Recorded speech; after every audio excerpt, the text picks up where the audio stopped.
Hello दोस्तों, स्वागत है आप सभी का too scary horror Hindi YouTube channel में। और आज मैं फिर से लेके आया हूँ भूत की कुछ असली डरावनी कहानी। आज कहानी हमारे होंगे कैंपिंग के ऊपर। जो बंदे कैंपिंग पे जाते हैं उनकी घटी हुई ये घटना है। दो तीन स्टोरीज हैं, मैं आपको पार्ट्स में ये बताऊंगा। और अगर आपको ये स्टोरीज पसंद आए तो मेरे चैनल को सब्सक्राइब कर देना, शेयर कर देना अपने दोस्तों के साथ, और कमेंट करके बताना कि आपको नेक्स्ट वीडियो कौन से टॉपिक पे चाहिए। तो अपन बिना टाइम वेस्ट करे बढ़ते हैं हमारी कहानी की तरफ। मैं जो बात आपको बता रहा हूँ ये हमारे साथ तब घटी थी जब मैं अपने गर्लफ्रेंड और अपने डॉग के साथ सिहेरा नाम नवेड़ा नाम की एक जगह पे कैंपिंग के लिए गया था। साथ में मेरे बहुत सारे दोस्त भी आए हुए थे।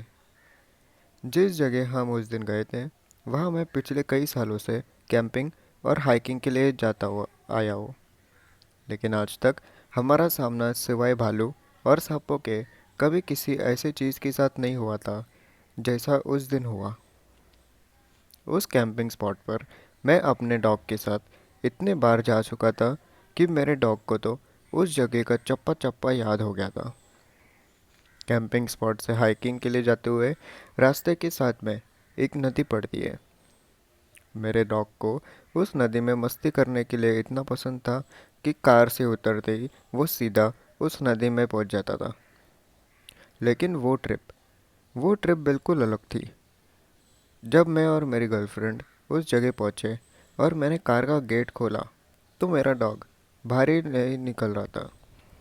मैं उसे बाहर निकालने की बहुत कोशिश करता तो वो वापस कार के अंदर बैठ जाता, जैसे कि वो किसी चीज़ से बहुत डर रहा हो। मुझे उसका ऐसा बिहेवियर बहुत अजीब लगा। पता नहीं वो ऐसा क्यों कर रहा था, क्योंकि वो जगह तो बिल्कुल सेफ थी। साथ ही बता दूं कि मेरे बाकी के दोस्त उस जगह एक दिन पहले ही पहुंच चुके थे। मैं और मेरी गर्लफ्रेंड वो एक दिन बाद आए थे। उन्होंने मुझे बताया कि पिछली रात उन्होंने खाने के बाद बहुत सारा बचा हुआ मीट बाहर ही छोड़ दिया था। तो रात में शायद कोई भालू आके वो मीट खाने लगा। लेकिन फिर वहाँ कोई और जानवर आया जिसने भालू को भी वहाँ से भगा दिया। मेरे दोस्त ने बताया कि उन्होंने उस जंगल जानवर के कुर्राने की आवाज़ सुनी थी, लेकिन रात के अंधेरे में किसी को भी बाहर जाके उसके देखने की हिम्मत नहीं थी। अगली सुबह उन्होंने फॉरेस्ट रेंजर्स को उस बारे में बताया, तो उन्होंने वहाँ की जगह सब चेक कर लिया और वह बताया कि वो एक भालू ही था। फॉरेस्ट रेंजर्स ने हमसे कहा कि अब से मीट बाहर मत छोड़ना, नहीं तो भालू फिर से वहाँ आ जाएगा। खैर, तो जैसे मैं बता रहा था कि वहाँ पहुँच के मेरा डॉग कार से बाहर ही नहीं निकल रहा था, तो मैंने अपनी कार का डोर खुला ही छोड़ दिया। हमारा कैंप कार के सामने कुछ ही दूरी पे था। मैंने सोचा था कि थोड़ी देर बाद जब मेरे डॉग को भूख लगेगी तो वो अपने आप आ जाएगा, लेकिन ऐसा तो बिल्कुल नहीं हुआ। कई घंटे बाद तक भी वो बाहर नहीं निकल रहा था। तो मैंने ही उसे कार में जाके खाना दिया और पानी पिलाया। पहली रात नॉर्मल रही, कुछ भी अजीब तो नहीं हुआ। फिर अगले दिन सुबह नाश्ता करने के बाद हम सब ने नदी में घूमने जाने का प्लान बनाया। उस दिन वैसे भी बहुत गर्मी थी। मैंने अपने डॉग को साथ लिया और दोस्तों के साथ नदी में पहुंच गया। वहाँ पहुँच के मैंने तो पानी में जंप मार दी, लेकिन मेरा डॉग बाहर ही खड़ा रहा, जबकि हमेशा वो ही सबसे पहले नदी के अंदर कूदता था। और ऐसा नहीं था कि उसको गर्मी नहीं लग रही थी, वो भी गर्मी के मारे बुरी तरह हाफ रहा था, लेकिन फिर भी पता नहीं क्यों वो पानी के अंदर जाने से डर रहा था। मेरी गर्लफ्रेंड बोली कि शायद इसकी तबीयत ठीक नहीं है, तो मैं उसको वापस अपने कैंप में लेके आया। पूरा टाइम वो डरा हुआ एक्ट कर रहा था। हमें समझ ही नहीं आ रहा था कि क्यों वो ऐसा बिहेव कर रहा था। लेकिन फिर उसी रात रात में जब उसी अब हम अपने अपने टेंट में सो रहे थे, तो अचानक बाहर से किसी जानवर की ज़ोर ज़ोर से हाँफने की आवाज़ से मेरी और मेरी गर्लफ्रेंड की आँख खुल गई। ये कैसी आवाज़ थी? मेरी गर्लफ्रेंड बोली। उस वक्त हमारा डॉग हमारे टेंट में ही था। और बिल्कुल डरा हुआ बैठा था। मैंने ध्यान से सुना तो बाहर से हाफते हाफती सांसों के साथ साथ किसी के कदमों की आवाज़ भी आ रही थी, जैसे कि कोई बहुत ही बड़ी चीज़ चल रही हो।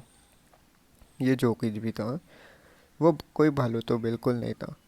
मैंने हल्का सा बाहर जाके देखा तो मुझे वो पूरा तो नहीं दिखा, लेकिन वो जो कुछ भी था दो पैरों पे चल रहा था।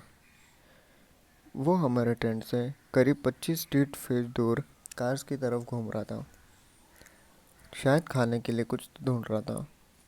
तभी मेरे पास मेरे दूसरे दोस्त की कॉल आई, जो कि बगल वाले टेंट में सो रहा था। उन्होंने भी वो आवाज़ सुनी थी। उसने कहा कि हमें चल के देखना चाहिए कि वो क्या चीज़ है। मैंने मना किया, बोला कि उसके पास जाना ठीक नहीं रहेगा, मेरा डॉग भी उससे बहुत डर रहा है। तो मेरा दोस्त बोला कि उसके पास पिस्तल है, डरने की कोई ज़रूरत नहीं है। मैंने कहा ठीक है, चलो चल के देख लेते हैं। हम अपने टेंट से बाहर आ गए, लेकिन हमारे बाहर आते ही वो चीज़ पार्किंग के पीछे जंगल में घुस गए।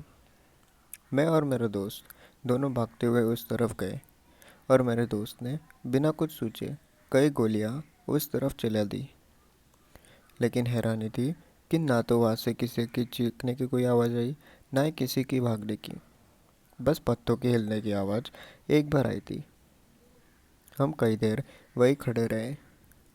हमें लग रहा था कि वो चीज़ अभी वही है। कैंप में मेरे दूसरे दोस्त और मेरा डॉग भी हमारे पास आ गए थे। जहाँ मेरा डॉग जब आया तो पहले तो वो डरा हुआ था, लेकिन थोड़ी देर बाद वो बिल्कुल नॉर्मल हो गया, जैसे वो हमेशा रहता था। इस ट्रिप पे आने के बाद पहली बार मेरा डॉग नॉर्मल हुआ था, जिसका मतलब था कि वो चीज़ वहाँ से चली गई थी। उसके बाद की हमारी ट्रिप बिल्कुल नॉर्मल रही। हमने खूब इन्जॉय किया। मेरे डॉग ने भी हमारे साथ खूब मस्ती की। मेरा डॉग आज तो इस दुनिया में नहीं है, लेकिन उसके साथ बिताई वो कैंपिंग ट्रिप मुझे हमेशा याद रहेगी।